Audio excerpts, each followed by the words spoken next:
Sometimes it's the folks you least suspect that are going to lend you a helping hand when no one else will.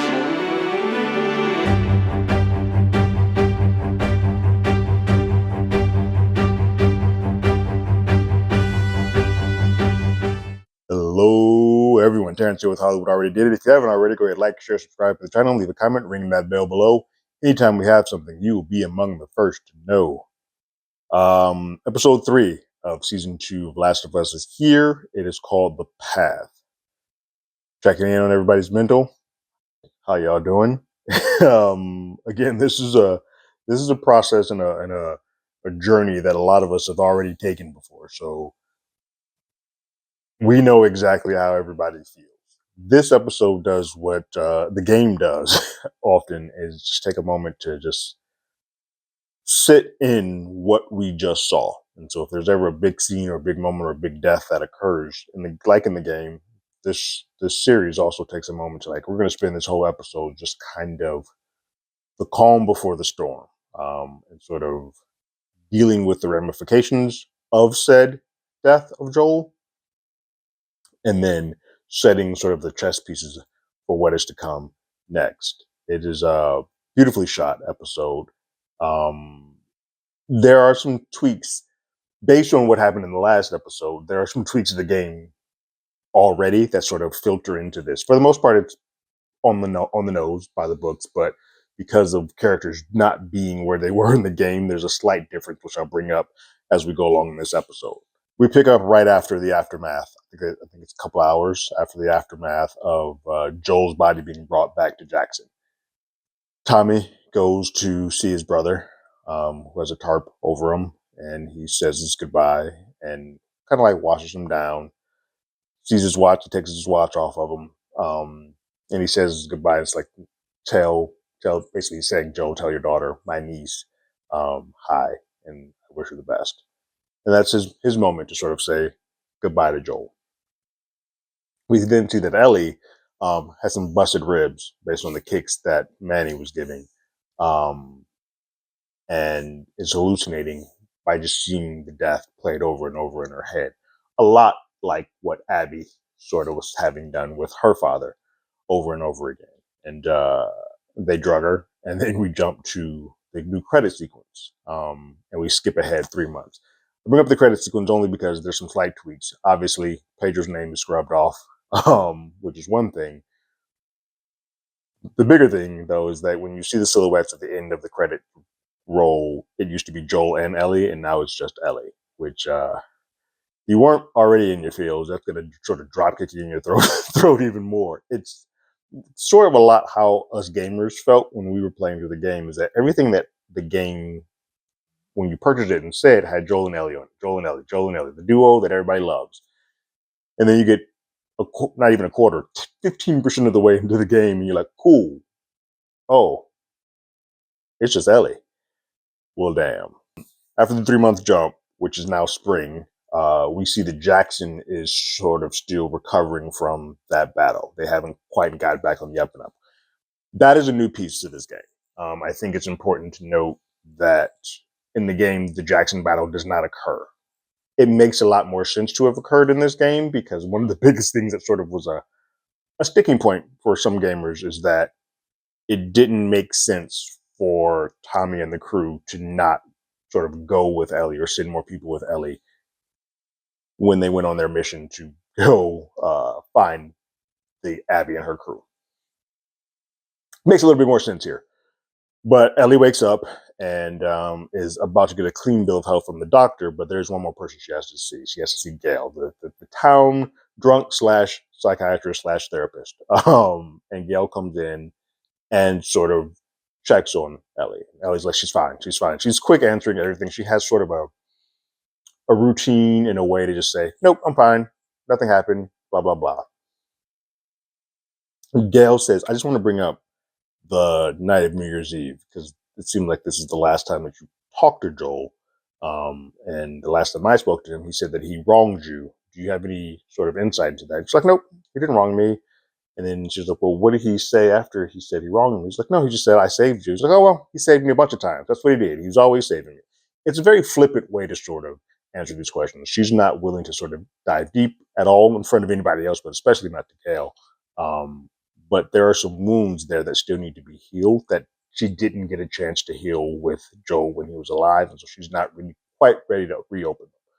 Gail specifically asked, "Did you talk to him anymore after the incident that happened at the New Year's Eve party?" To which Ellie throws away and says, "Nope, didn't talk to him. That was the last time I got home. He was on the porch, and that was that." The way that she answers that leads me to believe that she is full of shit. And it's so much so that Gail says later that she's a liar. She doesn't lie. She is a liar. This is what she does, and and so we shall see. I have a little insight. I'm not trying to spoil anything. I have a little insight, but everything about that read that Ellie was not telling the truth. That was the last conversation that she had with Joel. I'm going to keep that piece to myself. We will get there when they want us as an audience to learn what happened. We'll talk about that piece then. But Gail begrudgingly gives Ellie the clean bill of health, and she's off. She goes to Joel's house and starts rummaging through things, sort of to say goodbye, have her moment to kind of grieve. She's been in the doctor's this whole time, so she hasn't actually gone to a gravesite or gone to a home or actually had any moment to sort of just digest any of this. She finds Joel's gun and puts that in her not back pocket. She just puts it in her back, in her butt. Basically, there's a joke later where she's like, "You're going to shoot your butt off." That comes from Dina, but she takes the gun and then she sees like the closet full of like the Joel flannel, and she sort of has a breakdown for a bit before Dina comes. And Dina arrives and says, "Look, Dina apparently was always at her bedside, like always came, but did not give her all the information that she had. Because apparently, while in the hospital, Ellie asked Dina, 'Hey, do you know anything about the people that did this? Do you remember any of their names?' And in that moment, Dina said, 'No, I do not.' She comes with a peace offering to say, 'Hey, I don't want you to be pissed at me, but I do know their names. I remember all of their names and where they're at.'" And Ellie's like, "Wait, what the hell? You told me you didn't." Now we've given them time to get away and get a head start on him. And Dina's like, "Well, I'm thinking of it in this way, in that we're giving them a chance to get back to where they're at so we can attack them all at once in their location." He also says that, like, had I given you these names, you would have taken those plugs out of your arm and you wouldn't be able to heal correctly. So I was doing two things at once, but I do know their names. The names were Nora, Owen, Manny, and Abby. And they worked for a group, or they were under a group of a militia called WLF, Wolves for short. And they were based in Seattle. And Ellie was like, "Cool, say less. We're going to go ahead and deal with these folks." And so she takes it to Tommy, who says, "We need to go and murder all of these folks." And Tommy's like, "Well, hold on. I want to do this. I agree that this is what we should do. But anything that happens here has to go through a council." And it's a quick moment where Ellie is trying to say, "Hey, why do we have to do that? You run this town. You run this. Let's go do this. You know you want this." And Tom's like, "Yeah, I do want this. But this town is going through a lot of suffering, and we can't just give these people out without saying the community as a whole agrees to this." And Ellie kind of insinuates that Joel meant more to her than he did to him. And Tommy's real quick, like, I know him too, Ellie. Like, he's my brother. Calm your ass down. I think it's important to note, and I meant to clock it. I wrote it down in my notes. When Ellie was at the church and she broke down, that was important because there's going to be a lot of parallels between Ellie and Abby. What we saw Abby was the final, like, after all the sadness, anger, hate had sort of calloused over, that was the revenge piece. We saw her at the final sort of piece. And what we're seeing here is Ellie at the very beginning, where the wound's still fresh, raw, open, and you're going to have these sort of heartfelt moments where you just start bawling. And we're going to sort of see, as this show goes along, Ellie sort of get down this road where she and Abby are very much mirror images of each other. Also, I want to bring up, this is where the switch sort of happens. In the game, Tommy is with Joel when Owen and Abby and them kill Joel. Dina is not. And so with that action happening at Jackson, they put Tommy back there. And so there's a sort of a 3-point reversal that kind of happens where Dina, Jesse, and Tommy are at different locations from the game to the story. It still all works out. They're still now getting back to sort of the beats that we had before, but I think it's important to note that Dina has a little bit more uh, pain about this situation here than she does in the game because she was there when it happened. So she still sort of has this energy about like I'm going to do whatever I can. It makes a little bit more sense why she's so gung ho to go on this road because we saw that she and Joe had a connection, and as much as Ellie was a daughter to Joel, there was some of that for Dina as well. And so seeing that happen, she has just as much at stake here in this version than she did in the game, where she's kind of just following behind a girl that she kind of dug. It makes a little bit more sense why you would switch that. It also makes more sense why Tommy would stay back because he has to protect. Even though, yes, I want to go after the people who did this to my brother. I have to sort of. My job is also to protect this community, something that Joel was doing as well. Because of the switch and because of the action that happened to Jackson, it just doesn't make sense for Tommy to just go out on his own. Even though I will say it is a little shocking that nobody in that 3-month gap, not one person went out to just sort of follow or go behind at all. The 3-month jump does sort of leave it like, why didn't anybody go? But they were so beat up. And you just see the ramifications of what happened in Jackson. You kind of like, I get it. You couldn't. You had taken enough loss of life in that day that it just wasn't possible. So they take it to the council meeting, and there's this whole council meeting with everybody in Jackson. There are pro folks and con folks to going out. They're basically, the thought is to send 16 people out to go to Seattle to find who did this and kill them, execute them. That's it. Not even bring them back. Like, no, murder them and then call it a day. There are people who are like, no, I don't see why we would send 16 people out yet when we still aren't back up to 100% yet. We need to be protected. Why aren't we protected here? And it's funny, the one person that sort of has Ellie's back is the man who also called her a dyke. And he's like, no, we need to go murder everybody else. Everybody's being all like passive and saying, oh, forgiveness is this, like, F all that. We need to go murder these people now because they're going to come back. And when they come back, they're going to laugh at us because we're so weak and we couldn't protect ourselves. So let's go handle this now.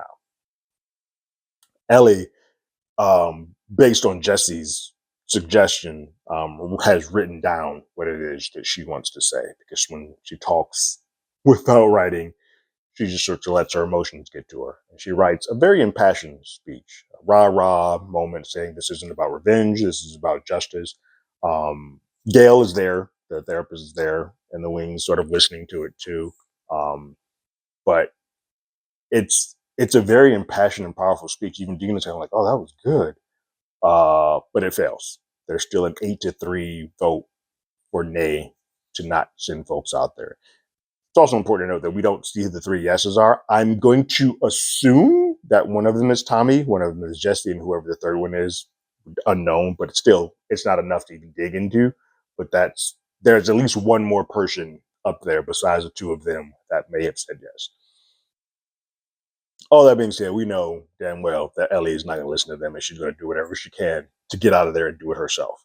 So Tommy goes to Gail and has a conversation just like, hey, look, I'm concerned about Ellie. Like, I feel like she's going to do something and do something stupid. And I feel like Joel has rubbed off on her and has caused her to go down this path of vengeance and revenge. And Gail's like, look, don't put that on Joel. Ellie is born of this world. Like, I think they were 2 peas in a pod. They went side by side. It wasn't her following behind him. They are both equally built with this mean streak and this vengeance piece to them. So I know you have kind of adopted her now that Joel is gone. She is now sort of fallen to your care, but I'm going to tell you, you can't save her. She is who she is. And that's an important sort of piece. I think another thing that this game does much more subtly than this scene is, because the Gale stuff doesn't happen in the game. She's very much not there, but this show is doing a little bit more of a heavy-handed painting of saying that Joel and Ellie are a lot alike. And while Ellie blames will eventually sort of grow to hate, love, hate, and have feelings for Joel, they're not that far apart from each other in the way that they think and the way that they do things. So her revenge tour that she's about to go on is very similar to whatever Joel would have done for her. She is now doing it for him, in the name of him. Be damned of what it does, sort of, to her, her psyche, or whoever else it harms. And Gail is here as a present piece now to sort of remove some of that subtlety that you kind of get as you play along in the game. You're like, oh yeah, these two are a lot alike. To like, she's just saying, nah, they're the same person. They're each other's yin and yang. And so Ellie's gathering things to get ready to head out on her own, but Dina comes and sort of tells her, like, you don't have the correct items. Let's go over a blueprint of the things that you need. And by the way, I'm going with you. And Ellie's like, I didn't think I could ask you this. And Dina was like, well, now you know. Now you know you could have. But I'll see you at 3 a.m. And so they meet at the checkpoint, the post at 3 a.m. They need a little help to get the horse out of the stable because they clearly can't get it out there. So they go get Shimmer, and it's the gentleman who called them out of their names. He is the one that's helping her, and he gives her a better scope rifle than the one that she has, and he sets them off. Before they fully leave Jackson, they do go 10 miles out, and what's where all the cemetery, all the people who were killed at Jackson are buried. And she stops at Joel's gravesite and has a very beautiful, it's amazingly shot, but it's a super poignant moment that she sort of has to sort of say her goodbyes. Because she knows there's a chance that whatever this mission she's going to go do, she may not come back to. And so this might be her last time to sort of say anything to Joel, but the way it's shot, even the scenes from the game that you get a little bit later, but there's moments where you're like, oh, this still feels like a bit of a game. Like Dina's on a horse with Ellie in the foreground. In the background, sort of far away with the sun kind of on them. It's just it's a poignant moment that's shot beautifully, and you're like, yeah. Sometimes the new scenes that sort of get added to this do sort of create a more enriching environment. But they head out, they make their journey. And so this is where we sort of get back on track with where the game sort of placed us. We meet new characters here on the path. The Seraphites, known as the Scars, we'll call them that because you'll see that they have scars sort of on their face. It's a religious purpose why they have those there. We'll get that later as the series goes along, but we meet them. And they seem like a peaceful group, happy. They're talking about their forefathers, their religion, their creed, their what it is that they believe in. But you can hear that they have a system. It's a whistling system. A whistling system gives them the all clear or that danger is coming.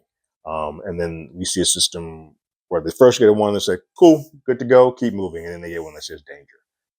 And the father of the daughter of this group, leader, I guess you could say, of this particular portion of them, says wolves. And then the next time that we sort of see them, after a lot of great character moments between Dina and Ellie as they are making their way towards Seattle, they stumble upon the remains of these guys who have been just torn to shreds. The kids killed.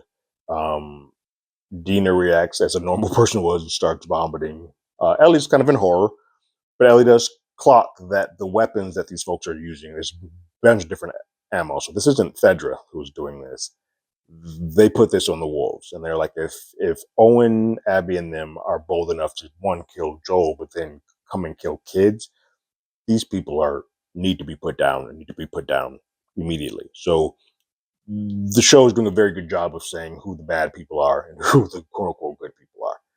For now, I will tell you, just as a person who's played the game, you've seen how the first season went. The lines between who's good and who's bad is going to get blurred quite often in this, mainly because I think you're going to feel that because we're following behind Ellie, hers is good. But after a while, you're going to be like, all right, Ellie, It's the John Wick syndrome. Like, all right, they killed one dog, sir. You have killed 400 people. Like, this is getting excessive. As they move on, Dina and Ellie move on. They get to a point where they see Seattle, and it looks gorgeous. It looks right out the game. It's beautiful. It's a shot. As soon as I saw it, I started smiling. Like, I know this. I know this place very well. But it's quiet. Dean even mentions the fact is like, oh wow, it might not be too many wolf people here. Like, we're not being shot at. This seems perfectly quiet. And then we see a shot of Manny. It's the only person that we get from that group in this episode. There is no Abby in this episode. There's no Owen. There's no Nora. It's just Manny. We see Manny on the radio. He's getting a call to see, hey, is it okay if this brigade of WLF members make it through town to the next sort of checkpoint? And he gives them the all clear. And then we just see a massive army coming through. And that is how the episode ends. So it is not all quiet. It is tons and tons of people here. And it is now clear that Ellie and Dina are going to have a much bigger fight on their hands than I think they anticipated. Because that's just the army. That's not the infected. And trying to find the needle in the haystacks out of this is going to be harder than I think anticipated. But yeah, that's the episode. A really slow burn that puts the pieces on the board for what's about to happen next. Sets up the scars, some of the new factions that come into place. Sets up the sort of inheritance that Tommy feels in reference to Ellie.